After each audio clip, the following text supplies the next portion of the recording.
Welcome to the Boneyard with Steve Robertson. As always, I am your good friend and host, Steve Robertson, here on the Hump Day edition of the Yard. Hope things are well with you wherever you are today. It's another day closer to college football, kids. It's already Wednesday. Did you realize that? It is. It's already Wednesday. It feels like the week is just kind of rolling by here. That's kind of how it is in college football season, right? Then we'll get to the open date, and it feels like, man, it feels like a month since we played a game. A lot has happened since we've been together. Coach Zach Arnett spoke with the media on Monday. We also had a handful of players that day. That evening we had both Matt Brock and Kevin Barbay speak. Last evening we had the opportunity to speak with Coach David Turner and Will Friend. We'll talk about some of that stuff because there's a lot to talk about. Also had a chance to transcribe and go over all the LSU player interviews. A few comments out there that may be of note to you. A lot of people talking about this football game. It's interesting because I've been doing this a long time. I'm an old guy, man. I was writing on the internet in the 90s. A lot of newcomers out there these days. I guess in many respects, as the kids would say, I may be considered an OG. I don't know that I'm comfortable with that label, but I'll wear it nonetheless. But yeah, I've been riding by Mississippi State for 26 years now. And so it's interesting. There's so many opinions these days, and there's a lot of walk-on media types. And I was a walk-on media guy in the beginning too, because nobody really respected people in what was considered internet journalism, right? We were all just a bunch of degenerates in our mom's basement, listening to old Metallica cassettes. Some of us listen to CDs, writing about sports. They said, oh, well, they're not college-educated people. What do they know? Now we're all credentialed members of the media. In fact, genespage.com, the company that I own, we have the largest sports staff in the state of Mississippi. Period. What a long way we've come. From Gene Swindoll, working part-time on a web page, thus the name Gene's Page, as a part-timer, in addition to doing an accounting job with the railroad. Yeah, that's how it all started. Now we got the largest sports staff in the state of Mississippi. A lot has changed in the time that I've been in the game, and we're still going to do our best to continue to change the game.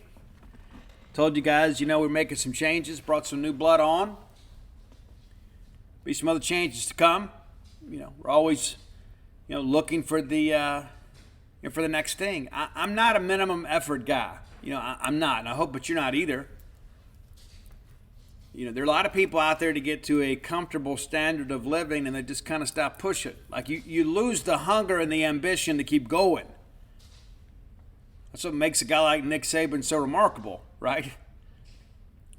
He wins an national championship at LSU, and then says, you know what, I've accomplished everything I ever wanted to accomplish on the college level. Let me go to the NFL, goes up there, gets his cranium cracked, goes back to Alabama and builds the greatest dynasty college football's ever seen. After he won a couple national championships at Alabama, he could have said, well, that's good enough. No, he wanted to catch Bear Bryant. And now we've got the greatest college football coach in the history of the game still at a high level. It's crazy. And the reason we remember things like that and people like that is because of the fact that they have some ambition.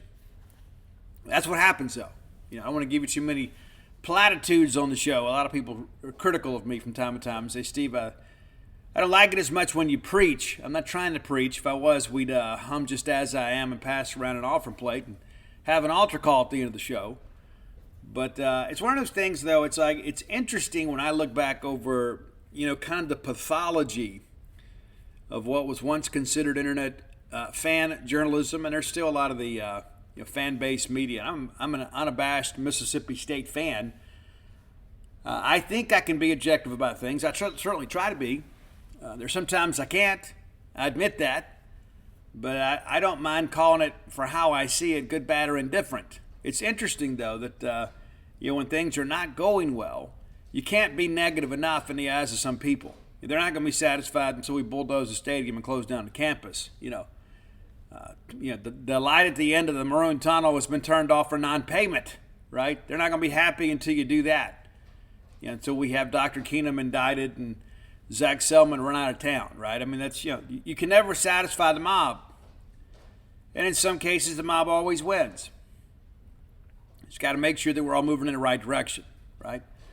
But it's so interesting, when I go back and I think about all these things. The older you get, the more you look back at your life and you begin to realize, we've come a long way. Accomplished some really cool things.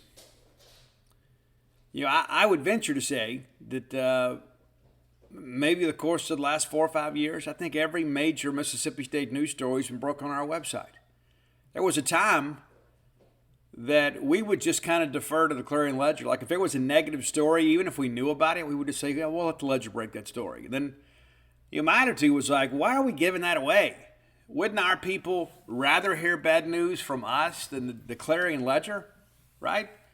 And I want to go ahead and clarify this too. I think Stefan does a great job at the Ledger. I don't see him in the same light as I do many of his predecessors, right? We've had some really good Clarion Ledger beat writers as of late.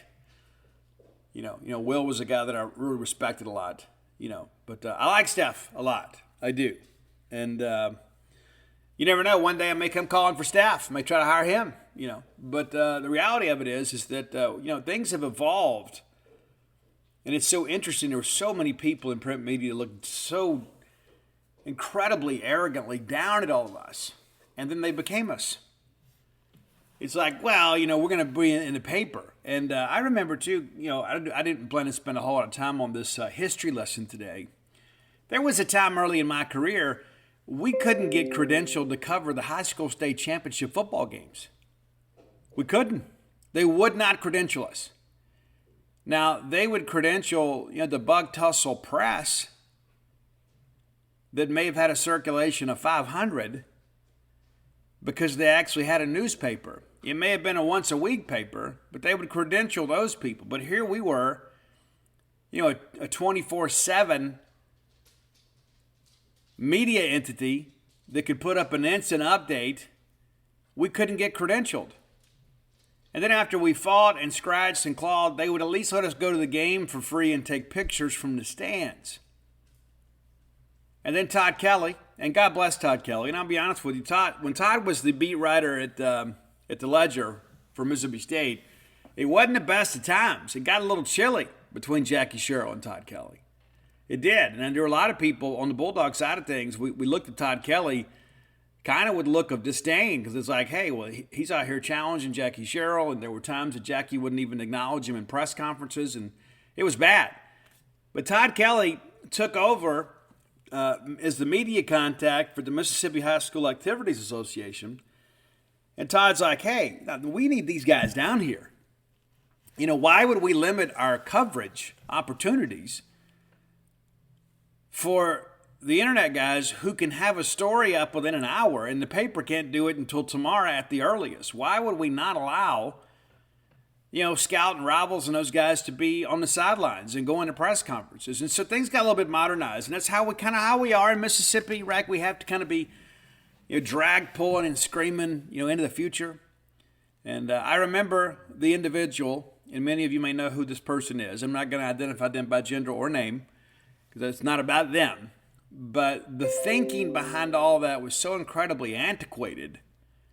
It took a changing of the guard. And you can look, that's not just germane to the High School Activities Association. I mean, you look at Mississippi State, you look at Ole Miss, you look at everything, really. And I don't know if we're terminally unique in this respect. There's a lot of times we're very, very resistant to change within this state. We are. I could give you some history lessons today, but I won't. We're not going to do Mississippi history on the show. But I just thought I would share that because I remember, I used to have a day job too. I was in a retail furniture business for a long time, and I would write, part-time just because that was my dream. It's like all of a sudden I just started writing again to have a creative outlet. You get married and you have kids, and you want a little something for yourself. And that's not in any way that I regret being married. I love being married. I think being married is the most wonderful thing. Being married and being in love with your wife. And Dana and I talk about that stuff all the time. Especially now that, she's back, after spending almost 8 months out in New Mexico. It's terrible. We talk about that, how wonderful it is to be, 30 years married and still be in love and still be attracted to each other. That's amazing. I know that we're in the minority, okay? And I'm not trying to rub that in your face. It's a wonderful thing. I love being a father. I love being a grandfather. Matter of fact, I'll be a grandfather again here in about 2 weeks or less. If God says the same, we got another grandbaby on the way. We can't wait for her to get here and see her interact with her big sister. We can't wait. But there were always those times too. I was married. I was happy. I had children. I was happy. I was very successful in a retail furniture business. And so everything's going good, but I didn't have a creative outlet. I was like, I just want something for myself. And so I started the Robertson Report, and I don't know why all these emails are coming in. I don't know. Let me just turn that down. How about that? Let's just turn that off, Steve. How about that? We got to listen to all that dinging. But yeah, I just wanted something for me. And so I started picking games, and I would write, little silly comments and things like that, kind of Louis Grizzard style or whatever, because I loved Louis Grizzard when he was a syndicated columnist. I used to read him every single time he was in the paper. Loved it. And then it became all this, and I'm eternally grateful to Gene Swindoll for giving me an opportunity, though I think it was more of a savvy business decision for him, and he has kind of jokingly admitted that at times. I think Gene saw me as a potential competitor, so he hired me to keep me out of the marketplace, and it's worked out well for everybody, And I would venture to say the last few years of Gene's page have been the best ever. And as a matter of fact, in the year that I have owned the website completely, we've had the biggest year we've ever had. The biggest year. We're producing more content right now than we've ever had. I think we had 16 stories on game day of game one and 15 this past Saturday. I remember we used to have 3, and we thought we were doing such a great job. Like Dave Murray would do like the AP Flash Gamer. We'd come back with coach quotes. We'd come back with player quotes. And we're like, man, look at what a great job we're doing. And now we're doing double-digit stories on game day. And most of them are free. You can check all our team content out. But I don't know. I was feeling somewhat nostalgic today, kind of thinking about all this stuff. And every so often, I will take a little time and take a deep breath. And I think about how all this has kind of come to be. And I'm proud. I am proud. And my wife tells me all the time, and again, I love her to death, you need to take some time to appreciate all this. You need to take some time. Don't always be thinking about the next story and the next game and the next big break and that kind of stuff. You got to take some time, stop and smell the roses. And so I kind of did that today. I've been up for a little while and just kind of thought about, I look around this house sometimes and I think, Dana and I's first apartment would fit in our living room with room to spare. And I don't say that again to kind of praise the fact that we've accomplished a little something in life, but it's just to kind of show how far we've come.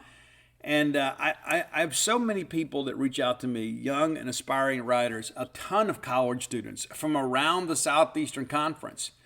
Matter of fact, I got a message last week from a young guy from Colorado, attending school at Colorado State. It just happened upon Flim Flam a couple years ago. And, kind of became a fan and says, hey, listen, how do I do what you do? How do I get to that point? And the thing that I'll tell you is this, is there is no shortcut. And as successful as we've been, I want to be more successful. I'm not going to say, we're happy where we are. No. I want to continue to be the most dominant brand in all of Mississippi State media that's ever been, ever. And so I have these people that reach out to me, and the advice I give them is similar I give to you, whether you're a writer or a quilter or a chef or the Maytag repairman, whatever you are, don't be satisfied with where you're at, ever. Don't ever get to the point and say, you know what, this is the destination. It's always part of the journey. It's always part of the journey. And that's the thing to understand. There's no stopping point. There may be periods in life you maybe rest a little bit and take an inventory, but you got to keep pushing. And that's not just in recovery. That's not just in business. That's not just in personal relationships or friendships or whatever. You got to keep pushing. And you always got to focus on what matters most. That's the thing when I always find myself getting a little bit distracted and I get a little bit down on myself. And, it's when I focus on the minutia. And sometimes we forget what matters most. I've shared with you guys before, and I don't even know if this program still exists. But if you can find it, it's well worth your time. It was a Frankly Covey planning class called What Matters Most. It changed my life. We talk about recovery and how important that was, and Dana, how important she was in fatherhood. But as a person and as an individual, that class, that Franklin Covey planning class, What Matters Most, changed my life. It helped me get organized, helped me organize my thoughts, have a plan for each day, and again, kind of prioritizing things and how to delegate things. I didn't know those things because I was always a guy that was always, I always felt like I was so hardworking and so smart and intelligent, I could just do all this myself. And the truth of the matter is I can't. As much as I want to, there are so many hours in the day. And it's also, I got to have a life on top of that. So if you can find that, I encourage you to buy that. If you're a person that at times gets a little bit disjointed and fragmented, buy that and adapt. And that gets me back around to my central point. That was around the time that I said, I got to have something for me. I got to have some things for Steve that are uniquely Steve's. It's not that I'm keeping it from anybody. I'm not lording over it. That's not something that I'm ashamed of, but I got to have something for me. And so I started this little email newsletter thing called the Robertson Report. It started out being a few friends, and next thing you know, we got like 2,800 people on the mailing list, and it's just me talking trash and picking games, a pick'ems column, right? That's what it was. And so you got to have a little something for yourself, and don't be selfish about that though. There's some people today nowadays, it's like what I was brought up in, and we'll move on after this because I feel like I've spent so much time talking about this, but I think it's important. I was brought up in a Levite tribe, man. My grandmother, Jo Selman, God rest her soul. The thing that I learned from her, probably the biggest thing that I learned from her, is that if you really want to be happy in life, you got to serve other people. You can't be selfish. And that's what the world will tell you something different today. I mean, if you ever need bad advice, just go to social media and read all these people telling you about all the things that they should do for themselves. It's all about you. No, it's not all about you. And if you truly want to be happy in life, you got to put other people first. You got to put other people first. And I don't mean that in an unhealthy way, because I get such joy from doing something for somebody else. I had a chance to speak last week at a treatment center here in Mississippi. I won't tell you which one. I had a chance to go speak, and just one of those things, somebody hit me up and said, "Hey man, we'd love to have you come." And I went. And on the way home, I cried my eyes out because I'm so grateful. I'm so grateful for the fact that I'm not that guy that's 4 and 5 weeks sober, sitting in a treatment center, listening to some guy tell his story and not knowing where the world's going to take me. I'm not that guy anymore. And I cried because of the fact, too, that it was me. I was that guy that was telling them, hey, it's okay, man. You can make it. You can make it. I was the one giving the experience, strength, and hope. And so it's important to understand every aspect of that. When I feel best about myself is when I'm out of my own head and I'm doing something to help somebody else. I wrote about this yesterday on Facebook. If you follow me on Facebook, you can go read it. I do the randoms. They're usually about recovery. That's the thing I wrote about is, man, it's, why do I do all this? It's so that others may live. I've been given a gift, man. I've been given a second chance at life that I didn't deserve. And so when I look back at all that stuff, I think to myself, I will be repaying this the rest of my life, and I willfully do it because it makes me feel better about me when I'm doing something to help somebody else. This is a matter of life and death, man. It is. And I'm so grateful to those people that came along early in my recovery that sowed some seeds in me, not knowing me from anybody, just carrying the message. And so, again, one of the things, I'm on all these social media platforms and that kind of stuff in recovery, and one of the things I always tell people, and people are like, oh, I'm so down in the dumps and I'm feeling sorry for myself, go do something for somebody else. Go do something for somebody else with not any expectation of getting something in return. That is one of the greatest things that you'll ever do for yourself, is to do something for somebody else. Treat yourself, though, at Bulldog Burger Company. We'll finally get into that. How about that? Bulldog Burger Company. I've been there a lot here as of late, and I can't even walk by a mirror these days, to be honest with you. That's just how it is, man. I walk by that mirror and I think, man, I know that Steve's spring roll intake has been on the uptick, right? Yeah, because the spring rolls make you and everybody around you better looking. They'll improve your disposition in life. Have the spring rolls next time you're Bulldog Burger Company. Let me think here for a second. I had the sweet heat chicken. No, Dana had the sweet heat chicken sandwich. I had the Mississippi barbecue burger. The time before that, I had the chicken sliders.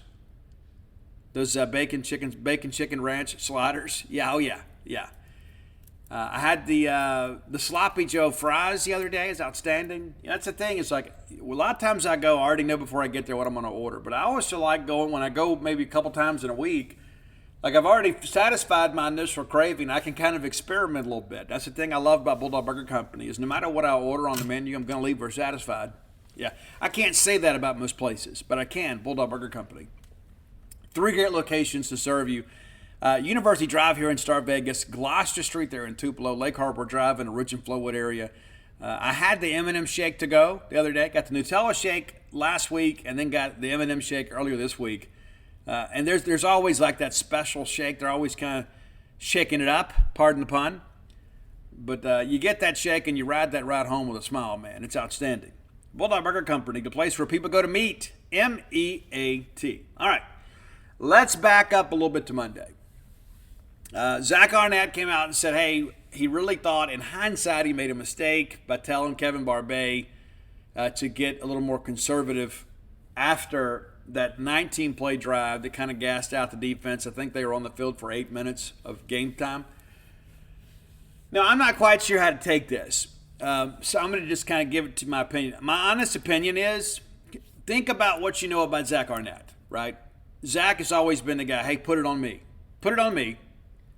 My honest opinion is I think Zach is like maybe kind of standing in the gap for Kevin Barbay here. You know, Zach doesn't go over there and run the offense. He may have a suggestion or two. He goes, hey, I went and told him to do this. You know, and listen, if you have ever coached football, you ever played football, you've ever really watched football and been more than just a fan of the tailgate, you understand when the defense has been out there for a long time, offense has got to do some things, right? To go make some things happen and get a couple of first downs and give them a chance to get a blow.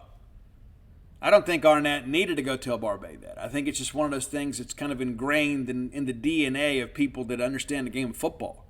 But Zach stood up there and said, hey, you know what? I wear it. We should have been more aggressive. We had a chance to knock them out. I remember, and I don't remember exactly the year. This was back in the early 90s. You know, we go quick change. You know, Dan Mullen was big on the quick change too, right? We get a turnover. I can't remember who we were playing. It may have been Kentucky. Maybe. But we had this long possession for Kentucky, and we finally make a stop. Like, we make a play, and I want to say we picked off a pass, we picked up a fumble, but either way, we had stopped this long drive and nearly returned. It had to be a pick. And we brought this ball back. And then the very next thing we do, the very first play call, and I want to say Watson Brown was our offensive coordinator, is we took a shot at the end zone. Now, as my dad, Freddie Robertson, would have told you, there are 3 things that can happen on that play, and 2 of them are bad for the Bulldog defense. You said, but Steve, what could that be? Well, we could throw an interception, which is what we did, or we can throw a touchdown. Now, that's not a great thing for the defense. You said, yeah, but we got more points. Well, they got to get right back out there. The best thing that can happen on that play call is an incompletion if you're a defender. Now, for the fans, it's like, hey, got a touchdown here. Well, you know, late in the ball game, that might be significant as you get some separation. But if you're going to do it and wear out your defense, there's a good chance in that fourth quarter they're going to be gassed. I get both sides of the argument. But the reality of it is, this is a team game, and sometimes part of the offense, even when they can't score, is to save some wear and tear on the defense. That's how it's all kind of comes together, right? And a lot of times your defense is out there more than the offense, right? That's why the ball possession is so important. It's people say that, time of possession is a meaningless stat. Well, it's not if you're on the defense. You absolutely want to have your offense have the football more than their team. You're more likely to score, but also, too, you keep your defense fresher. So, it's not a meaningless stat. It may be meaningless as it equates to winning itself, but over the flow and management of a football game, it's very important. It's important to understand that. So I think Zach said that, and maybe he did second-guess himself. In the moment, I think he made the right decision. Because what if we go out there and throw a pick? And we'd all would have been groaning, right? Many of you would have been throwing something at your television. You're like, we finally get off the field and this is what we do? That would have been the argument, right? And you're never going to satisfy the naysayers anyway, right? I mean, no matter what you do, what you say, you're never going to change their minds because their minds are made up, right? But I don't know if, I think that maybe Zach Conkey does with his players. I mean, there's been some times in the past where I've seen guys not make good plays. And I'll speak to Arnett with the camera in hand, and Arnett will say, I made a bad call there. Now, I don't know what the call was, but I've watched football enough to know when a guy would make a play. But there's his coach standing up for his guy saying, I made a bad call there. And that's really code for, I'm going to stand up for my kids. And if you don't think he's going to stand up for his coaches like he does his players, you're probably kidding yourself. Zach Arnett is a loyalty guy. Very much so. And it's important to kind of understand that as you kind of move forward. Arnett also told us that safety Jacoby Albert is out for the year. He was a 4-star recruit, signed with Kentucky, transferred to Mississippi State. There were some times in camp he was running first team at safety. Got banged up in camp. They tried to give it a go. He, going to wear a brace and just can't work out. And we hate it for the young man. Again, he has not played significant snaps for us this year, but he's gone. And he would have played some significant snaps for us had he been healthy. That's the thing to understand. People say, well, you can't miss what you never had. Well, we had him. That's the thing. We knew what we had in practice, and we're not going to get a chance to sit on the field this year. Calvin Dinkins is out for this game and the next game, and I would suspect at least the next game. I think Calvin Dinkins is probably out for a month. Now, there's been no official declaration or word on that. But, we've talked to some people, and, he's out for a little bit. Not for the year, but he's out for a little bit. Not going to play this weekend against LSU. Not going to play next weekend against South Carolina. We'll just see how he responds, But, it's not a quick fix type deal. He's just going to need a little time to heal up. And Calvin's a guy that's kind of coming into his own. Looks like $1 million. You're learning to play SEC football. But, he's not going to play. We think everything everybody else is okay. You never know what's going to happen in practice, right? I mean, you never know what happens in practice. There were some guys that got a little bit banged up in the game Saturday. They'll certainly try to give it a go, we appear to be pretty healthy outside of many of those other things. But the reality of it is Bulldogs get ready to go play LSU. Kevin Barbay did say that he felt, and he says it in his opening statement, I didn't even have to ask him, right? He just kind of his own volition says, you know what? I'm not oblivious to other people's opinions and what people's perception are. And, I got a little bit too conservative. We started playing not to lose in the second quarter. He didn't say that. I'm saying it. But that's kind of, in a nutshell, that's what it means. Is he goes, you know what? We were too conservative in our play call. And he's right. Now, I could sit here and say, you know what? In the third quarter, we did some things that didn't make a lot of sense. And that'd be true. I also don't have the liberty of knowing exactly what plays were called. And that's the thing, it's the buzzword. We say, well, play calling was terrible. We don't know what play was called. What we're truly evaluating is offensive efficiency. We didn't score as much as we needed to. And we want to call it play calling. We have no clue what play was called. Zero. That's one thing. People, well, I thought our play calling was terrible. Well, what was the play call? And they look at you like your head is on fire. Well, I mean, you know what I'm saying? No, what you're saying is we didn't score enough. And we're just using, the label of the week, the football jargon to kind of, make it seem like that our opinion's some little more valid. The reality of it is Mississippi State left way too many points on the field. You can dress it up and call it whatever you want to. We can call it a lack of offensive efficiency. We can call it poor play calling. We can call it, maybe it's too much of a departure from the air raid offense. Maybe we've made a decision in the offseason to employ a new offensive system. You can find whatever reasons or excuses, whatever you want to label them. But the reality of it is we were not good on offense in the second half. And Barbay steps up to the microphone and says, you know what? That's on me. That's on me. Probably the one sequence that probably bothered me the most is we give Will Rogers a football and we go empty and we find Tulu, who is a weapon, and in man coverage with him in a slot. I don't care if it's LSU, Alabama, or whoever. They're going to have their hands full. That's not to say that Tulu is going to win every time, but I like my odds with Tulu Griffin in the slot against somebody's third or fourth best defensive back. Don't you? And so we go empty and we hit Tulu, and next thing you know, we've got a big play, and then, Arizona safety comes over and hits him late. That's really out of frustration. Gives us 15 more yards. And then what do we do? Instead of just going no huddle or running tempo or letting Will just kind of run the show, we decided we're going to run the football. And we end up having to kick a field goal. Now, if we score a touchdown there, there's no drama late in that ball game, right? I just don't understand. At times we do some things that are kind of offensive inhibitors, right? When you got them on the ropes, knock them out. Don't just sit there and jab.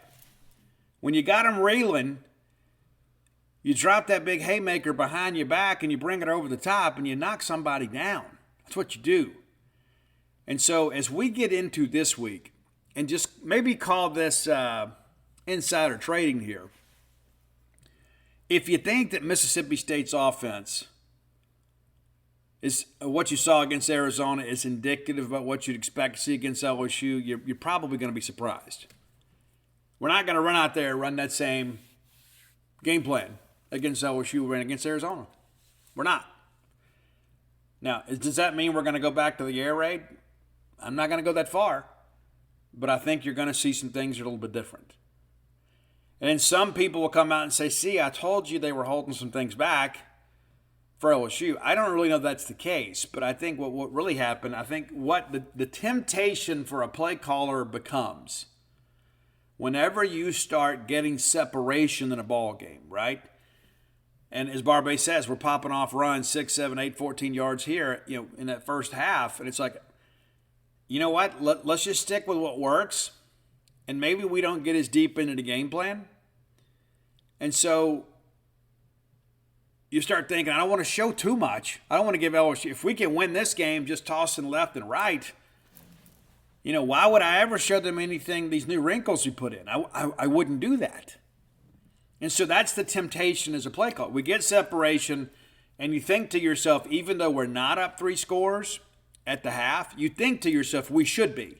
So what we're doing is working, so we're going to stick with that. Well, then Arizona adjusts, and that was one of the comments that I brought up too. If you notice in that second half, every time Mike Wright got the football, it was a jailbreak, and they're sending 6 and 7. So I asked him, I said, hey, Mike Wright was an SEC quarterback. Why? And it came across that I was being a little bit argumentative with Kevin, and I absolutely didn't intend it that way. But defenses are not showing any respect for Mike Wright as a passer. So why is Mike not getting more opportunity to throw the football? Because if all we ever do is bring in Mike Wright and run the football, there's not a defensive coordinator in the country that's going to think, well, we got to be pretty balanced here. No, you're going to sell out to stop the run.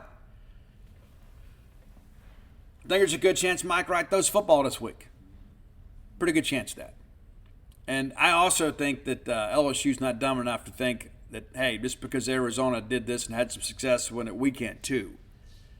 They'll do some run blitz, but I guarantee you that they'll be a little bit smarter when it comes to that too. Because, listen, you don't get to coach in the Southeastern Conference without not understanding the psychology of the game, right? And so they'll understand that we're probably frustrated with the fact that Wright got stonewalled much of the game last week. So they're going to keep us honest. They're probably going to throw a pass. So they won't be completely surprised by that.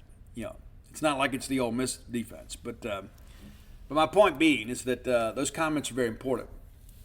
Now, we also heard Brian Kelly talk about their secondary issues, right? And he said he knew in camp it was going to be a challenge this year. And that's the thing that I asked myself is, how did LSU build the brand on DBU? And rightfully so. It wasn't just a hashtag or something cute that somebody in marketing came up with. There was a stretch there where LSU had the best secondary in the country, with rare exception, for several years. I mean, you think about the Honey Badger and Patrick Peterson. I mean, there's so many guys you look at and say, man, it's legit. They're DBU for a reason because they're putting all these guys into the league. You look at the group they got out there now, and you don't feel that way. At least I don't. Maybe you do. I know. Kind of interacting with my friends in the LSU media, they're worried about the secondary.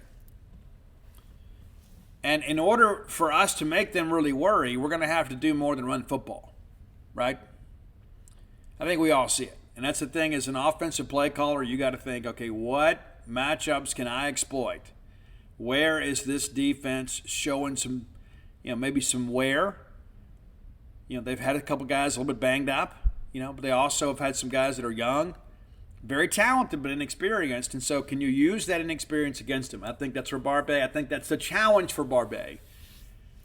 Number one, can we protect enough and long enough to get Will Rogers and the Bulldog wide receivers open and to make some plays in that secondary and kind of get them on our heels a little bit? Because I'm going to be honest with you, this LSU front is still legit. And listen, Mason Smith is back. He played a limited amount against Grambling, former 5-star recruit. He was the number 7 defensive lineman in the country. And, he's a dude, man. He hadn't played much. And he was out for the year. Last year he got hurt against Florida State. Missed the rest of the year. Was suspended for the first game of the year this year because a pre-NIL autograph signing thing, which I think is absolute ridiculous. I think that's the kind of stuff that you should just kind of grandfather it in, right? It's like, and I understand, rules are rules, and I believe that too. But when you're beginning to be more student-athlete conscious, especially in hindsight, so you know what, that would be legal today, and it's just a few autographs. It's not like you got a car. I think, the good people with good sense would say, let's probably let this go, right? That's just me. But he played last week against Grambling. The guy can play. He can. Now, is he in game shape yet? I don't know about that. But this front's legit. Wingo's a guy, obviously, that transferred in from Missouri. He's been a game breaker for him. So that front's going to be good. And they pride themselves on stopping the run. We want to run the football. I think deep down LSU wants us to run the football. I don't think they want us to throw the football. I think with their front, they're thinking, you know what, I hope they line up and try to run against us as much as they did against Arizona, because we're kind of built to handle that. And so I think, maybe you come out and you get a couple tosses going to get those guys running around a little bit. But I don't know that I wouldn't come out and just go – I'd go 4 and 5 wides and just go no huddle right down the field because, I think they're anticipating Woody Marks left, Woody Marks right, and I think you give that to them later. But if you look at what we've had success with in recent years, running the football against LSU is when, they're running 3-man fronts or they're dropping their backers and everybody's doing a drop 8. Right? Well, they're not going to do that now. It's not going to be the same defense you saw last year from LSU. They're going to try to get off the ball and get in the backfield. And so in order to hold those guys honest, I think maybe you come out and you go empty or stretch them out a little bit, or maybe you keep Woody in as a personal protector and, swing him out there in the flats. That's what I would do. I would show them air raid on that first drive, and I would have everybody on that LSU sideline absolutely freaking out. We spent all week expecting them to do this, and they're back doing the Mike Leach thing. That's what I would do. Obviously, you have the players capable of doing it. And I don't know that I just wouldn't let Will Rogers call the plays. Hey, Will, this first drive is yours. And you know what? If we go down and score, the second one's yours too. I'm just trying to win a game. And that's one of the things Barbay said too. We just want to go 1-0. We're not holding anything back. We're going 1-0. But I would come out guns a-blazing. That's just me. Zach Arnett hadn't called and asked me anything. But I suspect, number one, you're going to see more balls in the air, but also, two, I don't think we're just going to line up and run a bunch of scripted running plays the first drive and then punt and say, okay, well, now the game will start here. I think, and I wrote this on Gene's page, you don't beat a bully with a counterpunch because you may not even get the chance to throw one. You got to come out swinging. You got to get your crowd in the ball game. It's important. Final thing we'll talk about before we move into today's top 10 list. Emory Jones, offensive lineman from LSU, made a comment that's making the rounds. I don't know that anybody in the LSU media had even had the transcriptions of those interviews from yesterday up by the time I did. I don't know. I didn't go looking for them. But he made a comment that says, hey, they don't have a lot of star players, talking about Mississippi State. Now, looking at that quote in and of itself is a bit inflammatory. Now, you look at it in context, I don't think he meant it as a slight, but I think it's being perceived as a slight. I think when you look at the video and you watch him, and he spoke really kind of lovingly about Mississippi State, about he can't wait to get up here and hear the cowbells, and this is a young guy that's never played here, so there is some exuberance about having a new experience, right? But he basically says, and probably the phrasing that he got from his coach was probably different, but he says they don't have a lot of star players, so they move a lot of people around. I don't think he meant it to be critical of Mississippi State, but that's how it's going to be received. And probably when he said it, I'm sure Michael Bonnett's staff at LSU was thinking, I don't know, don't need to give those guys any bulletin board material. But it's out there now. Of course, Malik Neighbors, former Mississippi State commitment, is at LSU. He spoke and talked about how State plays a lot of off coverage, and I think there's going to be a lot of holes they can get to. Yeah, I think we're going to preview the full game on Friday.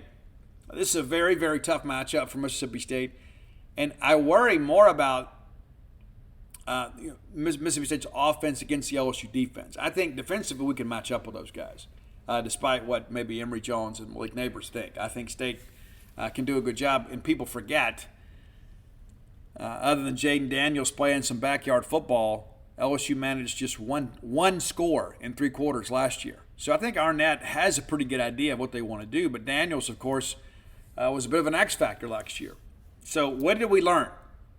Arizona learned a lot of things based off last year's tape and gave us a more difficult matchup. Can we flip the script and do the same thing to LSU except finish the deal? That remains to be seen. Also hearing, too, that LSU running back Armani Goodwin will play this weekend. He has not played this year, and he is kind of their bell cow. And they've kind of done it by committee here as of late. But listen, if you've got Armani on the field, you got to give him the football. And again, I don't know how game ready he is. But also John Emery is back, former Mississippi State recruiting lean. John Emery from Destrehan, former 5-star running back. And just so you know, when they were talking about making him a 5-star, I opposed it then, and I think that the evidence will show that I was correct. And Emery's a guy that's been missed some time due to academics. He's back. Wish the young man the best. Hope he really gets it going after this week. I think maybe next Saturday is probably a great chance for him to just kind of figure some things out. But he has been a bust. There's no question about it. But he's back. But they do have a couple of guys that are out. Matthew Langlois is a guy that Mississippi State recruited and had LSU not offered, he would have been a Bulldog. And that's really the case for most kids in Louisiana. It's just kind of how it is. But be that as it may, it appears that both teams are in pretty good health. Both teams are missing a couple guys, but your notables will be out there. And I think really the X factor for State is Xavion Thomas.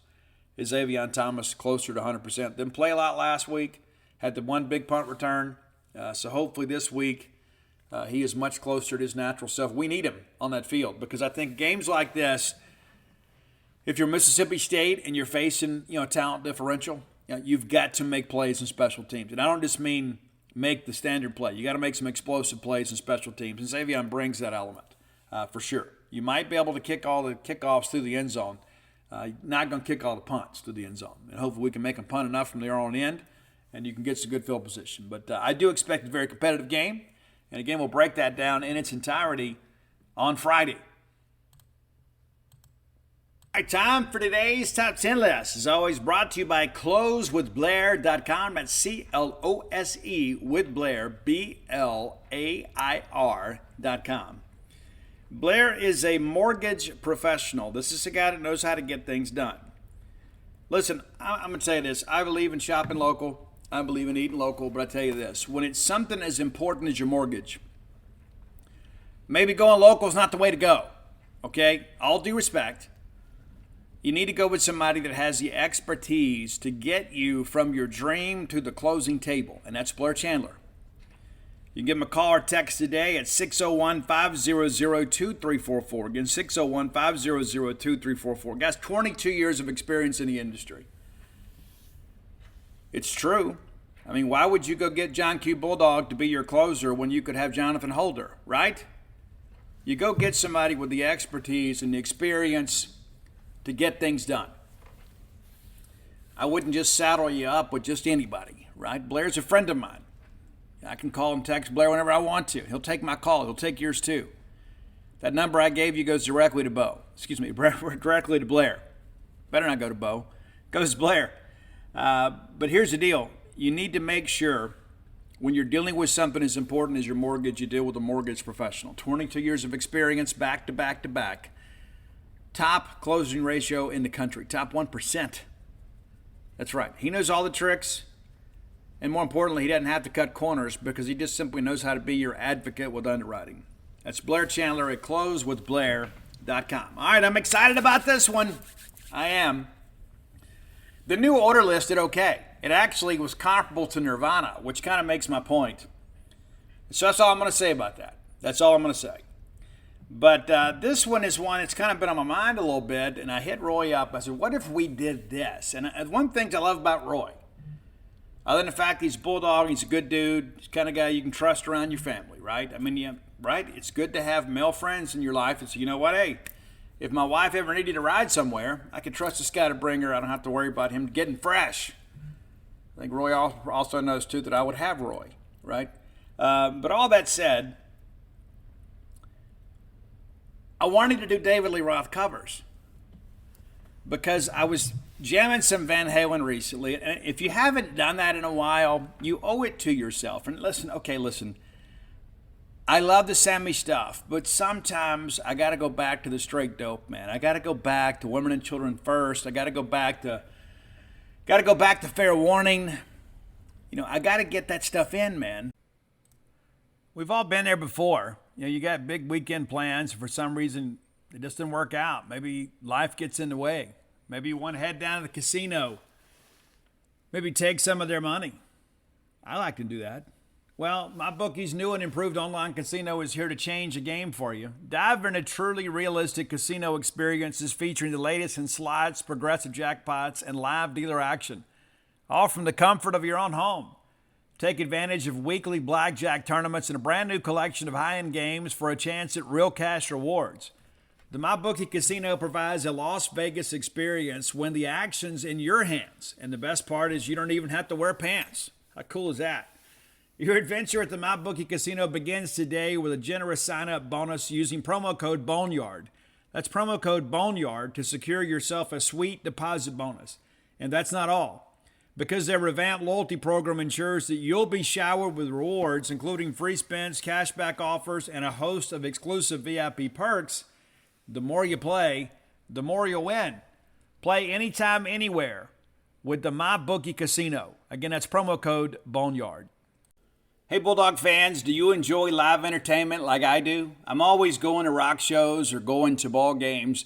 I'm always going somewhere that requires a ticket. So when you're looking for tickets to your next game, concert, or show, make shopping for tickets a little bit easier with TickPick, the original no-fee ticket marketplace that brings you the best prices for all the events you love. And now, TickPick is partnering with Zip, so you can shop now and pay later. How cool is that? Zip allows you to shop at TickPick and split your payment into easy monthly installments. Visit TickPick.com and use promo code ZIP20 for $20 off your first purchase of $199 or more with Zip. Zip can only be used for U.S. purchases, and Zip may charge a fee at checkout. Certain merchant products, goods, and service restrictions may apply. See Zip's terms of service at www.zip.co/US. Loans to the Zip app are originated by WebBank, except for Zip-originated loans in Colorado, Nevada, Massachusetts, and Maryland. Shop for all your tickets at tickpick.com and check out with Zip to split your payments into easy installments. Zip makes it easier than ever before to get your tickets now and pay for them later at tickpick.com. Check out with Zip at tickpick.com. I got to go back to Van Halen 1, which is an iconic album. Van Halen 2, another great one. I think as great as 1 was, I think there was an evolution with the band with Van Halen 2 that is unmistakable. But, of course, they pumped out like 4 albums in like 4.5 years. And so the record company, Warner Brothers, is like, hey, we need another record. We got to get you guys back in the studio. And the guys were exhausted. And it showed in Diver Down. As great as it was, you can tell, kind of in hindsight, it wasn't their best effort. And in many respects, it's a covers album. They got a lot of covers on there. So I got thinking, well, what if we put together a David Lee Roth top 10 covers list? You guys love covers. You love Van Halen. You love the DLR solo stuff. And listen, we could probably do, we could work in the Van Hagar stuff too. It's almost disrespectful to say that. I know that. I know. But I thought, you know what? Let's celebrate Dave, because some of my favorite David Lee Roth covers actually came in his solo discography. So Big Bag Bill is Sweet William Now did make our list. And that was kind of a joke between the boys. They thought it was a terrible song and thought, you know what, let's have some fun with this. Happy Trails didn't make our list. Could have. It's a great rendition. But it didn't make our list. So tip of the cap to those 2 tracks. But here you go, the top 10 David Lee Roth covers, including his time with Van Halen. That's your topic for today. I think you're going to like this list. I do. I love it. And I've enjoyed going back and, jamming Diver Down and listening to all that stuff. There's just so much, there's so much layer in all that stuff. I mean, it's like the way that because Eddie could play the keyboards, Eddie played the rhythm, played the lead, and, Sir Edward Van Halen, man, I don't know anybody that did it better. I was on Jacques Doucet's show yesterday, and we talked a little about music, and he asked me about, Van Halen, Van Hagar type stuff. And, the thing that I go back to, a little trivia question, too, about Van Halen, a little bit of trivia that Dana, your part-time top 10 hostess, shared with me, something that she read. Now, I haven't gone out and vetted this out, but it makes perfect sense to me. We've all seen Back to the Future. And, Marty puts on the spacesuit and goes into George's room and slips the headphones over there, and he plays this loud guitar. And on the tape, it says Edward Van Halen. Well, the reason it says Edward Van Halen and not Van Halen is because when the band was approached about the idea, only Eddie thought it was a good idea. And I believe it was Michael Anthony that said, oh, that'll never go anywhere. And so Eddie did it, and it kind of became an iconic moment in American cinema, at least in the 80s. So there you go. That's why it's Edward Van Halen and not Van Halen. Because they could have certainly just licensed a Van Halen song. They didn't do that. So here we go. Top 10 David Lee Roth covers. Number 10, That's Life. That's what all the people say. I thought Ed did a great job with it. Ed's so over the top. Dave, pardon me. I can get it out. Let's turn that off again. Dave is so flamboyant. I think he's probably the only rocker from the 80s that could pull that off in kind of a tongue-in-cheek way and then make it cool. It's great. Number 9, another one, and this is from the Crazy from the Heat EP. And I remember having this cassette thinking, how cool is this? We got little David Lee Roth stuff. Is he going to rejoin the band or not? Things changed. But it's just a gigolo. The video is hysterical, too. If you're unfamiliar with it, I suggest pulling it up on YouTube and checking it out. Number 8, and there's a little bit of controversy behind this one. So Van Halen just kind of wanted to put a single out. This is in advance of Diver Down. They just wanted to do something to kind of stay relevant. And one of our other songs that's a little farther down the list was the original cover song that they recorded to be just a single, just to have it out there. They were kind of ahead of the game, right? Nowadays, everybody just kind of releases a single every couple months, and then, in 6 months, they say, okay, here's an album. They give you the 6 singles they've already released and then throw in some filler and call it a day. But it was the great Roy Orbison track, Pretty Woman. And you can't listen to Pretty Woman without Intruder, so maybe Roy will include that for us. Maybe I'll text him after I get done recording.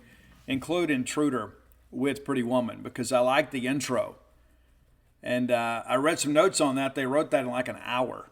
It's like, hey, they liked it. It's 3 minutes long, so we're not cutting anything. We're just going to run it like it is. Number 7, back in their bar days, Van Halen used to do a lot of cover songs. And they were really big into the Kinks.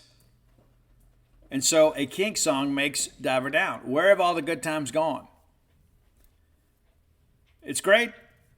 I love the guitar on it, even though it's not an original Eddie Van Halen riff. He kind of adds his own style to it. It's better than the original. Number 6, it's a cover of a Dionne Warwick song. I don't know whose idea this was, but Linda Ronstadt had a hit with it too. I think Van Halen's version is the best one. It's You're No Good. You're no good. Baby, you're no good. Number 6. Number 5, it's another Kinks song. It's You Really Got Me. And I love the opening riff to this. And even though it was a Kinks song, Van Halen kind of made it their own. Absolutely love it, man. There are some people that argue this is the best of the Van Halen covers. I might be able to get behind that on some days, but I think their rendition of this is really kind of made it an iconic song in many respects. You Really Got Me. Number 4, this was the original plan for the between-album single that the band wanted to push out. And Eddie said he just couldn't get a feel for the song, and then when he put it out there, people were like, hey, it sounds just like the original. It sounds nothing like the original, other than the fact that it uses the same lyrics and the timing is the same. But it's from Martha and the Vandells. It's Dancing in the Street. Nothing will ever compare to the original. But I like Van Halen's take on this. And I think they really kind of introduced an iconic song to a new generation of fans. Of course, it was covered a little bit later by Mick Jagger and David Bowie. Kind of an awkward video between two giants in music history. But Dancing in the Streets, that's number 4. Number 3, I didn't know this was a cover when I first had the Eat 'Em and Smile album. And Steve Vai. How incredible is it Dave Lee Roth gets to work with Eddie Van Halen and Steve Vai back to back? It's amazing. And I guess if you can't have Eddie, you got to go get somebody else out there that's iconic. I saw Steve play in Birmingham by myself last year. I think that's right. Yeah, last year. It was great. I'd never been to a show like that. Because you go to concerts and everybody sings along and cheers, but when Steve is playing, everybody's quiet because it's all instrumental, right? And you just kind of enjoy the genius that's in front of you. It is absolutely spectacular to be able to see that. But the work that he did on this John Brim song, Tobacco Road, I think it's palm muting he uses. I don't play guitar well, but it is ridiculous the way this is portrayed here. I mean, when you go back and listen to this performance, and if you're not a person that's familiar with that Eat 'Em and Smile album, I would encourage you to get familiar with it. I think the only song on there from a composition standpoint that compares is Yankee Rose, which is obviously a classic song. But Tobacco Road, there are some things in that song that really show how special Steve Vai is. Number 2, the first solo single off Eat 'Em and Smile, off of Crazy from the Heat, is California Girls. And all of a sudden, Dave made the Beach Boys cool to my generation. We looked at all that stuff before, and it's like, oh, that's old people's music. It's like that's what my parents listened to when they were kids, listening on the jukebox and things like that. And all of a sudden, Dave puts this thing out there, and it kind of united the generations. Everybody could kind of enjoy a new version of the song. So California Girls, number 2. Number 1 for me, and I suspect probably for most Van Halen fans. And there are a lot of people that didn't know this was a cover. But this version of Ice Cream Man that Eddie Van Halen pulls off, if that doesn't inspire you to greatness, and maybe in some respects, maybe if you're playing the guitar, you hear that, you think, you know what, I'm done. I'm never going to be able to match that. Ice Cream Man is an amazing track, and they modernized this old blues standard and made it their own song. When you hear the song Ice Cream Man, you think, oh, that's a Van Halen track. It's an original track. It's not. But they did such an amazing job with it, it sounds like it. So off Van Halen 1, Ice Cream Man. Stop Me When I'm Passing By. We've had that on the show many times. I love that track. So there you go, your top 10 David Lee Roth covers. And I suspect that your David Lee Roth covers list will do better than New Order and Nirvana. And I think at the end of the day, you look at David Lee Roth and the expanses of his career, one of the biggest frontmen, certainly of my generation. You know, we get hung up on that sometimes too. Dave wasn't a great singer. He was a good singer. He was a great frontman. And so when you start comparing, you know, people always say, well, there's Mick Jagger, and then there's Freddie Mercury, Axl Rose. I got Dave in that conversation too, man. Dave was quite the showman, and may not have been the vocalist of Freddie Mercury, but and few are, right? And Axl Rose in his prime was never like an operatic type singer, but was probably better than Dave. But I think Dave's experiences with martial arts and stuff allowed him to be, you know, an incredible stage performer. And I don't know that he gets enough credit for it these days. And one of the things that I noticed too, it's kind of unfortunate too, the thing that I always see is like when somebody dies, all of a sudden you see all their music just immediately explode on iTunes. I don't know that we got maybe the explosion for Van Halen we should have with Eddie Van Halen passing away. And there is some talk that there's some unreleased tracks that at some point that they'll release at the right time, probably when everybody's running out of money. But I don't know how you finish them. You know, how do you bring in somebody that can build upon the great Eddie Van Halen? I don't know how you do that. You know, I know when the Rev died from Avenged Sevenfold, they brought in Mike Portnoy, who was the Rev's favorite drummer, and he played Jimmy's parts. I don't know that anybody can play Eddie Van Halen. There are a lot of people that can mimic Eddie. I don't know that anybody can play with the same level of soul and feel as Eddie. But I hope at some point those tracks get out there. And of course, there's supposedly going to be some new Soundgarden music. You know, the Vicky Cornell and the band finally settled that. I think there's 8 tracks that were somewhat finished for a new album. We're supposedly going to get that. There's rumors that Tom Morello has about 2 albums worth of Audio Slave stuff that's unreleased that Chris Cornell helped write and record. I don't know when we get all that stuff. I don't know why we're sitting on that stuff, though. And it's like, well, we'll wait for the right time. When's the right time? You know, the fans always want this stuff. I know I do. So the sooner, the better. The sooner, if there are any, you know, tracks out there that Eddie put together, I think even if they're in demo form, we want them. You know, to know that we have a little piece of what's left, you know, of that legacy, you know, which will live forever, but to have something new. It's just like, you know, when Mike Shinoda found the track Lost from the Meteora sessions with Chester Bennington. They said, well, we put that out there because we held it back initially because it sounded so much like Numb, and it was so good to hear something new from Chester on the radio. And so and it immediately goes to number 1. And so I think that's one of those things you look at too, that I know there's always record companies involved and business people and things like that. But I know we as fans want to get these new tracks whenever we can. So that's your top 10 list. Thanks as always to Blair Chandler. All right, next segment of the show brought to you by Campus Bookmart, a Starkvillian institution. And I love those guys. I do. I buy all my Mississippi State merch there. I do. I like to shop local. You should too.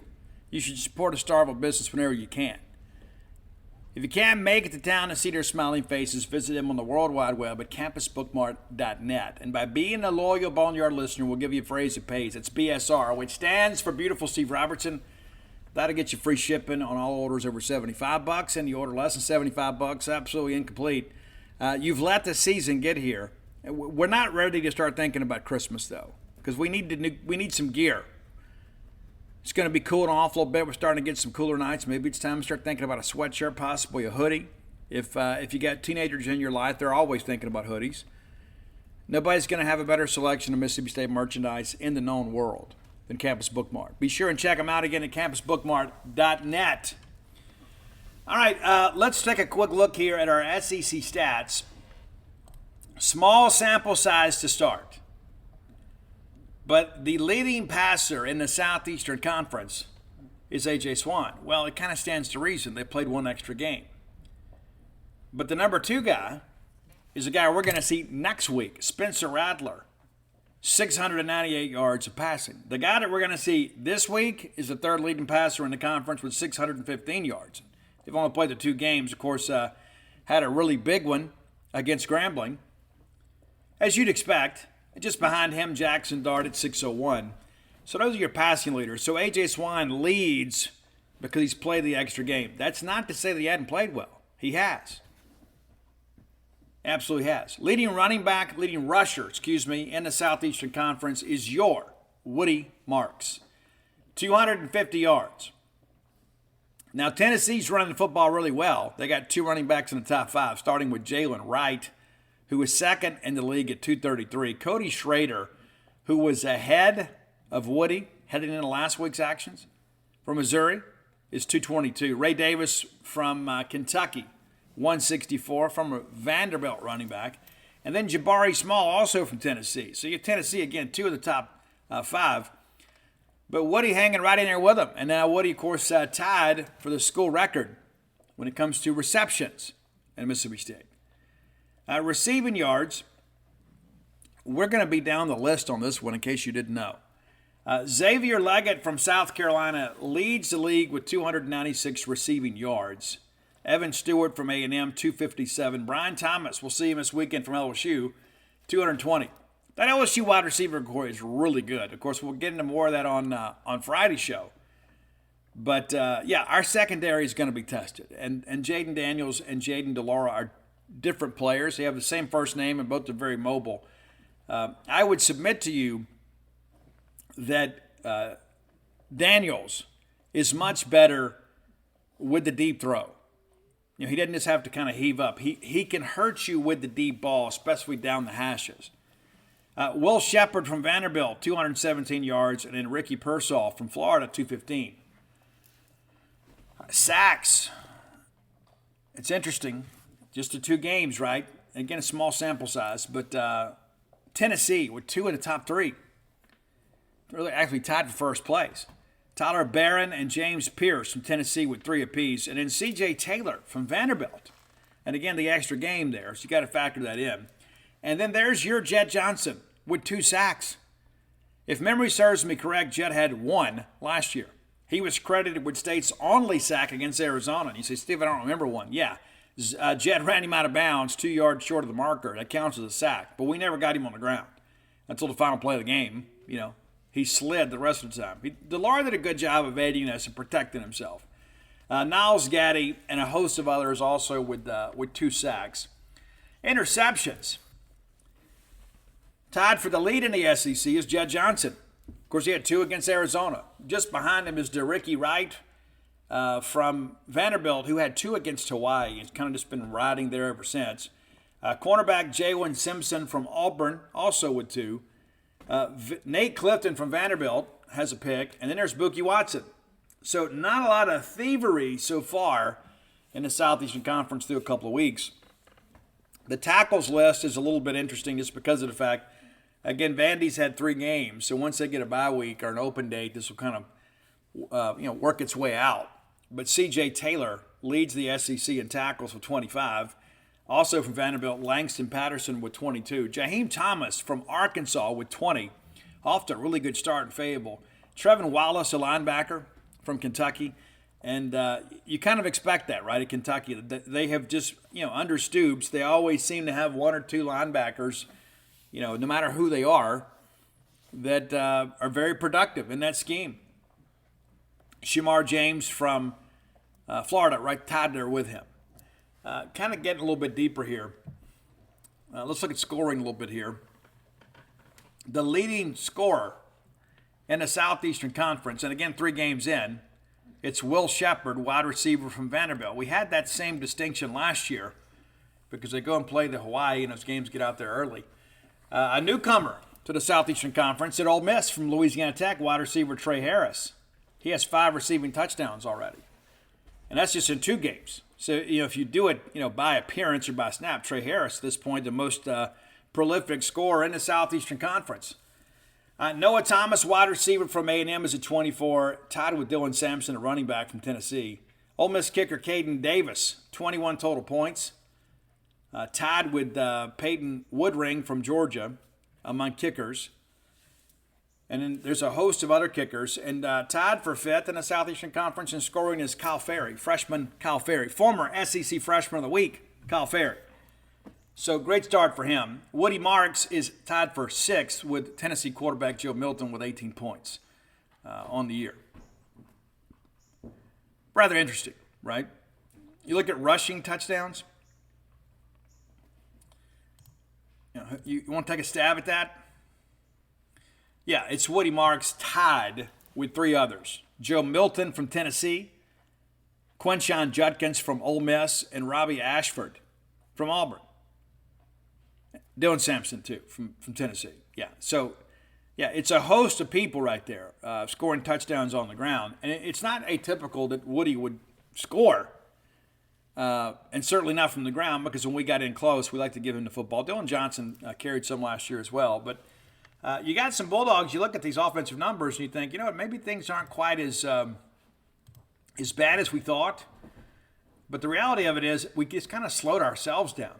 Did you think 2 games into the season you'd look up and Will Rogers would be 11th in the SEC in passing? Did you think that? What's even more interesting to me is KJ Jefferson is behind him at 12. But running the numbers here real quickly here, we already talked about, Swan, Rattler, Daniels, and Dart. There's Carson Beck from Georgia at 5, Connor Wegman from A&M at 6, Devin Leary from Kentucky at 7, Graham Mertz, 8 from Florida, Jalen Milroe, they got quarterback issues at Alabama. They do. 9, Joe Milton. A lot of people thought he'd be the next Hendon Hooker. It's not fair to expect that of him, but he's 10th. But I suspect you're going to see Will Rogers climb a little bit this week, but we're kind of behind several players here to make a challenge here. And Will's not going to lead the SEC in passing this year, and we're not going to lead in any receiving categories either, unless something changes. Kind of how it is. We have not been able to really get Tulu loose. A lot of touchbacks, and why would you kick it to Tulu Griffin?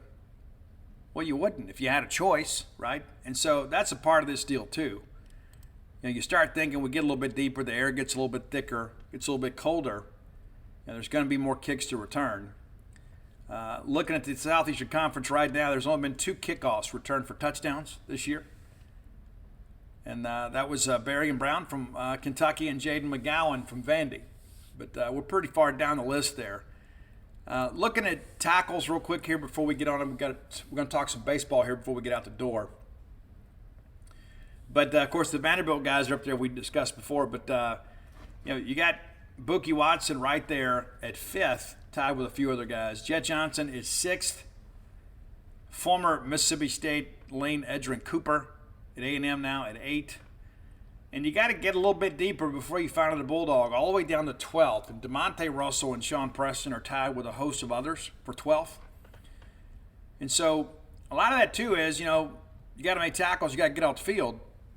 But in reality, Mississippi State defensively has played pretty well.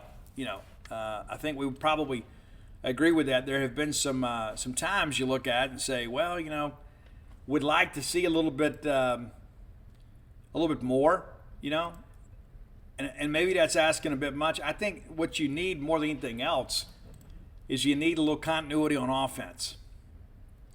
We had that first quarter malaise, back in against Southeastern, and we kind of had a slow start too.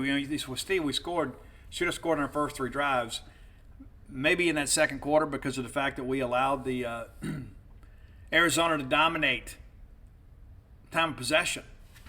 That's a big part of that. It all works hand in hand. But looking at some team numbers here, I think this is important. Total offense. Mississippi State is 9th in the SEC in offense. 9th. Of course, Vanderbilt's first because of 3 games. But the most prolific offense in this conference is yards per game are your LSU Tigers, who we're going to see this weekend, averaging 540 yards. And again, those numbers are skewed a little bit because of the fact they played Grambling last week. And they would argue, Mississippi State played an FCS opponent in week 1. So really, we don't really know where they are. But we're right there in the middle of the pack. And what you probably didn't realize is who State's ahead of. Right behind State, 20 yards behind us in total offense, is the University of Alabama. Did you expect that? And how about Arkansas, dead last in the league offensively?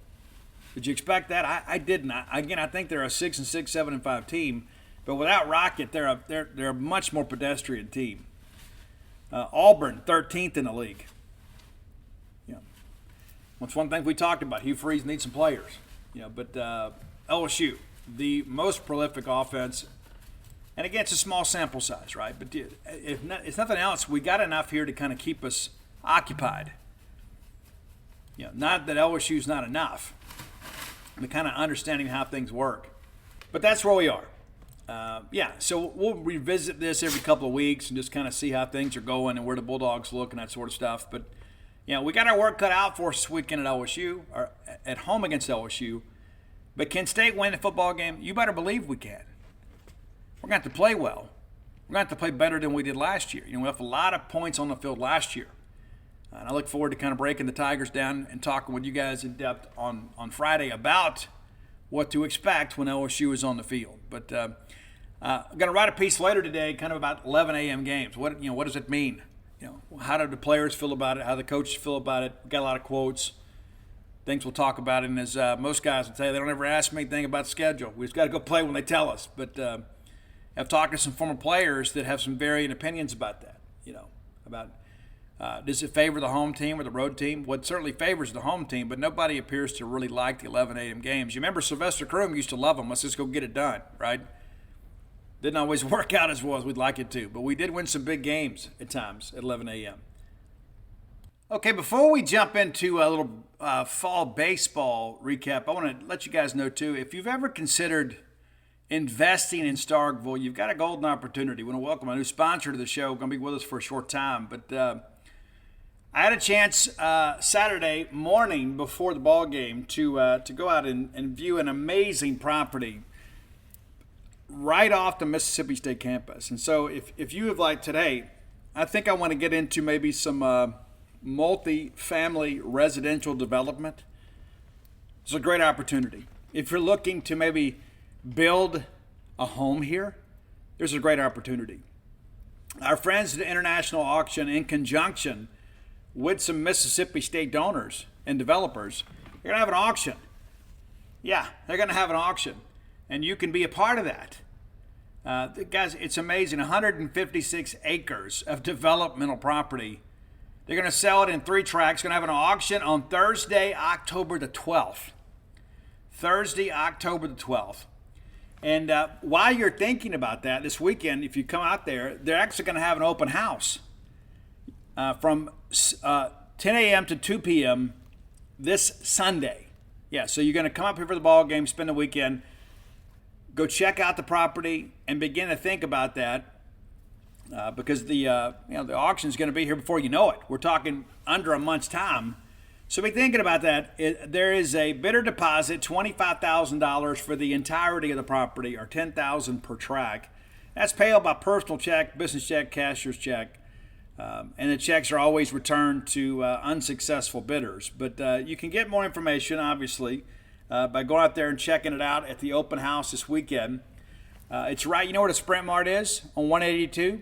Like when you come in off 82, it's right there. You take the road, it winds around on Sterling Drive there. The on-site auction is going to take place at 2 Sterling Drive, but just up the street from the old clubhouse, because this is the old golf course. Some amazing property out there. Just up the street there, it's technically 3 Sterling Drive. They're going to have the pool house, and you can get more information. So be sure and check that out. Be thinking about that auction coming up. Before you know it, your chance to own a piece of Starkville, Mississippi, right off the Mississippi State campus. You always wanted to live here. Maybe it's been your dream to retire here. How about having a chance to bid on 156 acres? Yeah. And again, I've toured the property, guys. There's 5 lakes out there. So if you're looking for country living and looking for a chance to be close to campus, this is your opportunity. And it's located in the Opportunity Zone. There's no zoning out there, too, so you can kind of live life the way you want to. 5,000 square feet of water frontage, 3,000 square feet on Sand Creek. If I was moving to Starkville now, I would certainly consider this a chance to have a lot of land, whether it be to maybe you want to build a little development out there, or maybe you just want a place to just kind of be in the sticks. You can take care of that. International auction, those great folks doing a wonderful job. The phone number, 1-888-861-0999. That's 888-861-0999. Hey, we're not going to spend a lot of time talking about this, but I do want to touch on some fall baseball scrimmage news. We were there Friday and Sunday. You'll have a chance, again, this Friday and Sunday to watch the Bulldogs scrimmage for the fall. It's kind of neatly positioned around football on Saturday. So you could come out and spend the whole weekend cheering for the Diamond Dogs and the Mississippi State football team. Now, I want to go over some newcomers here. One of the guys that really jumped out to me is Micaiah Grant. Now, it's a big deal that he actually came to school instead of going pro. Dad, a former pro boxer, obviously a very athletic family. Very first warm-up pitch he threw was 96 miles an hour. He eventually got up to 97, but he was consistently sitting at 96, and there is life on that fastball. Did a great job spotting up his slider, got some swing and miss on that. He is a kid that's going to be able to help us this year. I think you're going to be really excited about him. Let me see, get a little bit deeper in the list here. KK Clark did some nice things. That's Kellum Clark's younger brother. I think you're going to be excited about him too. That's a guy that's going to be able to help us. He's already had Tommy John surgery. He's working his way back. But it's good to see him out there spotting up that breaking ball. We haven't seen Cal Steven pitch or Carson Ligon. Hopefully we'll see him this weekend. I know that Stevens hadn't been quite 100%, but we'll see. Stone Simmons got out there and pitched a little bit. Stone sitting 93, working down in his zone, had good sink. I don't rule out the possibility of Stone Simmons being your closer come February. We need one, right? I wouldn't count him out. He's a guy, obviously, that's mentally tough. He's got good stuff. It's one of those deals, too. You need a guy on the back end that's kind of unflappable. And after all that Stone's been through, you and I both know he is tough enough physically and mentally to take on that challenge. Will Passeau, grandfather played baseball at State. I think this kid's going to be able to help us. One of the things that impressed me is he was able to spot up that breaking ball. He's a guy that was a relief pitcher, went to junior college. He's a guy that can pitch backwards. That's the thing. The point I'm trying to make is he comes out immediately and starts spotting up that breaking ball down in the zone. And if you're going to miss, you want to miss down. But he consistently hit the knees with that breaker. And when he did miss, it's out of the zone. So you're getting under barrels there. I think he's a guy that's going to be able to match up and do some good things for us. Nate Dome threw out the first pitch of the fall. Nate throwing the ball hard. Yeah, surprise, surprise, right? I think don't rule out Nate as a potential starter this year. I think it's one of those things people look at and say, you know what, Steve, he was our best arm out of the bullpen to keep him there. You got more options this year. So I think it gives you some flexibility to do what you need to with Nate. And Nate's a guy, Nate just wants a baseball. He didn't care. He didn't matter if it's at the back end of the game, front of the game. He just wants to have the baseball when the game is on the line. He wants to be in those big innings. And I was happy to see him pitch as well as he did. Gavin Black, I was eager to see him, and I don't know that anybody popped the mitt the way he did, which tells me he's getting really good spin rate on that fastball. He has good velo, throwing mid-90s, but you know it when he's on the bump. I mean, he's a bigger guy, throws the ball exceptionally hard, and just there is a presence with him and a bit of a swagger that this team, I think, has lacked. You need some guys that are confident that can get people out. Did a nice job for us, for sure. Gage Haley, I thought, did some good things as well. Even Nate Williams. And Nate Williams, another thicker guy. And, I was told back in the summer, they got to get him throwing strikes again. But, he was a guy highly recruited out of junior college, considered by many to be the number one junior college closer in the country. And that's another possibility for you. And if he can take that role, of course, then that gives you a little more flexibility with Stone. Stone is a guy, obviously, that can work in middle relief for you, eat up a couple innings, maybe get you through the order one time. Brooks Auger pitched, got in a little bit of trouble, got out of it. It's good to see those guys back, and we could have used both of them last year. We didn't. We didn't use them, let them get healthy, and now they're available to pitch again this year. And, Auger's a guy that got some phone calls, some MLB teams back during the summer, even though he didn't pitch last year. That's pretty impressive, too. Luke Dodson, that's a name I think you need to remember, too. Luke Dodson DH'd and then pitched. Did a good job at both. Hit a tank. The kid can play. And maybe a guy that could do some DHing for you. And Jackson McKenzie's a guy, too. That guy looks like a baller already.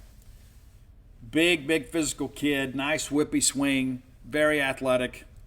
And I tell you, probably the guy that surprised me the most, and we talked about him on the show when he committed, was Steven Spalletta.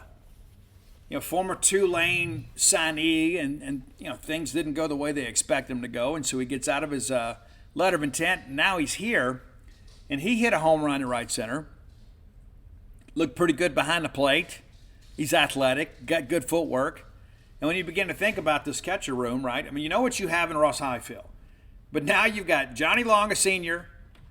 You got Jackson Owen, a junior, Highfield, a sophomore, and Spalletta. And I don't know how much Spalletta plays this year, but I was encouraged by what I saw. Is he going to challenge for the starting job this year? Absolutely not. But this is a guy here, you start grooming him for the future. Because I don't know what year Ross is draft eligible, but Ross is going to be picked, in the first, 2 or 3 rounds of this draft when it's all said and done. But to have Spalletta on campus is big. And again, I think this year you probably go with the older guys. And Spalletta's a guy that you probably just work with Cheesebro and get him ready for SEC play. But the floor looks to be pretty elevated. This is a guy that's come in, doesn't appear to be intimidated. I was really impressed with him. Dylan Kopp, we've talked about him extensively on this show. Everybody's told me this guy is an elite defender. And if he had been an above-average bat, he'd have been a first-rounder. And that's really the challenge for Gotro now, is to kind of round out that part of his game. So the very first ground ball he gets, it's a ball deep in a 6-hole. He gets to it with ease. But it's David Mershon coming down the line, and he realizes that, and he tries to bounce it over there. It didn't work out quite as well. But after that, this kid was picking and sticking, man. And I think he is going to be your starting shortstop. I don't really have much question about that. And it's nice to have Mershon, who also was really good at short, made some plays that the average shortstop doesn't make. And you got Amani Larry, too, of course, that can be your guy there at second base. But you basically have what I believe at first glance are 3 middle infielders that can help his team win. But Mershon and Kopp defensively are at a different level compared to most younger guys. You know what Amani's going to give you? I mean, he is a second baseman by trade, doesn't have the arm to play short. Not everybody does. But you saw how athletic he was last year and the diving catches that he made. He is a guy that can help you. If he had moved on, you still have Mershon, right? But you wouldn't have depth. And so I think you got to move some guys around a little bit, give some guys some reps. But I thought we got off to a good start. I thought we really did. And, of course, there were some other guys that did some things. I didn't mention everybody. But I just wanted to mention the guys that kind of stood out to me. I thought Logan Forsythe, I didn't mention him earlier. I thought he was good. And he was a guy last year that had to kind of maybe pitch before he was ready. But the main thing is you got numbers. Now, we haven't seen Pico Calm pitch yet. I don't suspect we will in the fall. But there is talk about him pitching this year. He's ahead of schedule. That's a great thing for us. A big-time left-handed arm. Evan Sierra, of course, a great summer. I don't recall seeing him pitch this past weekend. Maybe we'll see him this weekend. And we'll be out there, covering it, giving you full coverage over at genespage.com. We have a great time with it. And you got to cover everything. Aaron Downs is a guy that had some off-season surgery. We don't expect him to do anything in the fall. And the poor kid's been hurt the whole time he's been here. But I'm eager to see Cam Schulke pitch. I'm eager to see Cal Steven pitch and Carson Ligon. I'm ready to see what those guys can do. But Schulke, because he is a multi-slot guy, we haven't seen that in a while at Mississippi State. Ready to see, kind of what he can do. But, again, it's just one weekend. But I was encouraged.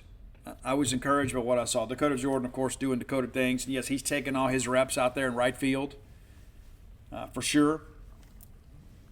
But, we'll see how it goes. I mean, there's a lot riding on this year, and we all know this. And it's difficult to say, well, Steve, how good are we going to be? I don't know. But I can tell you this, we got off to a good start. Now, the first game on Friday, we kind of booted the ball around just a little bit. It was better on Sunday. It was better. 2 6-inning games. And I saw there was one guy on our message board that put up, there were still 5 walks and 2 hit by pitches. That's too many. Well, yeah, it's 12 innings of pitching when you begin to figure it up. That's the Sunday game, right? Because Bulldogs pitched both sides of the frame. So it's 12 innings of pitching. If we're going to get 5 walks in 12 innings, it means you're probably going to get 3 or 4 walks a game. You can live with that. That was the thing last year with so many walks and hit by pitches, and that's got to get better. And listen, and you tweak a little bit in the fall. That's the thing that I think sometimes the fans don't appreciate. It's not like we're already a finished product. What we're going to put on the field in February is already here. The players are here. But we got to define the roles for those guys. And right now, Parker's got those guys. They've been working together about 2 weeks. So you're working with maybe some alternate grips, and you're working with movement. You're working with delivery. You're changing some things. And you work at it with the fall, and then you figure out what works and what doesn't. You throw out what doesn't. And when you come back for preseason practice after Christmas, you work on those things. This is what we're going to utilize. This guy's going to have this role and that role. So, yeah, I'm intrigued by the pieces, but I'm not going to sit here and tell you we're going to Omaha yet. But I do think we do a pretty good job of putting the ball in play. And I do think we did a better job throwing strikes. If memory serves me correct, Brooks Auger struck out the first guy that he saw. And I was encouraged for Brooks. I really was. And so, again, some pieces that have come in that appeared to be as advertised on first glance. And some other guys that were unavailable last year that are back that look like they're going to be able to help us. So, again, we'll give you full coverage again this weekend. I'll be shooting pictures on Friday. Mike Nemeth, of course, working your coverage for you, and then we'll cover the ball game between LSU and Mississippi State Saturday morning, and be right back out there Sunday afternoon, and hopefully the bride will be able to be out there with us, and we'll have a good time with that. And she wanted to offer her apologies because she won't be able to do a top 10 list for us this week, and it's already Wednesday, but she'll be quick turnaround for her. She comes home Friday. We cover the game Saturday, and she's got to go back to Knoxville on Sunday, and then work Monday, Tuesday, and then we get on a plane to San Diego on Wednesday. So we'll see how things go. Of course, the new business, things are progressing. Things are getting done. We're just kind of waiting for everybody else to do their jobs now. My job in the last few weeks has been to write checks, So things are going good. And reminder, that's truerest.com if you want to know more about the new business we're opening here in Starkville. And everybody I talked to is so intrigued by it. I want to try that. The main thing that I will tell you, and I think Dana would agree, the greatest benefit I get from it when I go, I don't work out like she does, and she's constantly getting the run in or lift in or whatever. I'm just not that guy anymore. But as soon as I wake up in the morning, man, my mind is racing. Like I'm always engaged, always. I work late hours. I don't sleep a whole lot. But man, when I go float, it's like I get a mental reset. Like the world slows down for me a little bit, And because of the job that I have and the fact that we own a business, and that even today, I've already done 2 interviews today, recorded the show, and I got another one coming up this afternoon. And there's always somebody kind of pulling on me, and so it's nice for a while to be able to turn my phone off, get in the float, and just be for a while, and just kind of reset and chill, and let my mind be quiet for a while. That's probably the best way to describe it. When I float, my mind is quiet for an hour. And then even after I get out of there, it's like, okay, where am I? Because it is so foreign to me. But I think to myself after I floated the first time, it's like, where's this been my whole life? This would have been a great resource for me to have. And it's so special for us to be able to bring the very first True Rest location in Mississippi to Starkville. And we first started talking about this, people were like, well, Starkville's such a small town. Maybe you should do it in Tupelo. Maybe you should do it in Columbus. Maybe you should consider even doing it in Jackson or Madison. I'm like, no, we're doing it here in Starkville, Mississippi. We're going to make Starkville a better place. That's not to say that we won't look to expand at some point, but can we get the first one open first before we start thinking about that? But, we're going to be dependent on you guys, too. You're going to be able to go book online and schedule an appointment. And that's the thing I think about. You don't even have to live in Starkville, right? And you think, hey, ball game weekends, when you're making all your preparations, be thinking about, hey, let me go ahead and sign up for a float and make an appointment. So when I get there at the end of my work week, because we're going to be open until 10 o'clock at night. Yeah, that's right. And so, we get to Starkville and get all our stuff stowed away, and I'll go float and just kind of start my weekend off on the right foot. That's something to consider. But you get more information at TrueRest.com. And speaking of giving you website links, WhenTheBottomFalls.com. That's where the new book can be pre-ordered. All my sports books are there. That's Flim Flam, Alpha Dog, Stark Villains, Dog Pile, and of course When the Bottom Falls. And everything's done now. We're just waiting for the printer to return the book, and probably here in a couple days we'll have an actual delivery date. It will absolutely be in October, though. I say October. What I'm really telling you is not going to be September. It'll be October. Probably mid-October. Originally, we were hoping to be late September, early October. It will not be in September. So if you've pre-ordered books, just kind of understand that. And we'll get them to you. I had a chance to read through it again yesterday. Got the proofs back from, the typesetter and all that kind of stuff. And it's kind of surreal to me. But, please go pre-order the book. Again, we're going to be dependent on you guys so much for the new business. And, of course, genespage.com. You guys have been so incredibly supportive of me. I can't begin to share with you my gratitude for what you guys have done. Really to allow me to bring you the show and to work and doing what I love for so many years. I didn't do that alone. I work hard at it. But if you guys weren't a part of this, if you didn't read it, you didn't listen to it, there's no point in me doing it. I'd be doing something else, probably back in the furniture business or something with a short haircut. So thank you for allowing me to be me. Until next time, let's all live our lives in a way we make more friends than enemies, and people can see a difference in the way we live.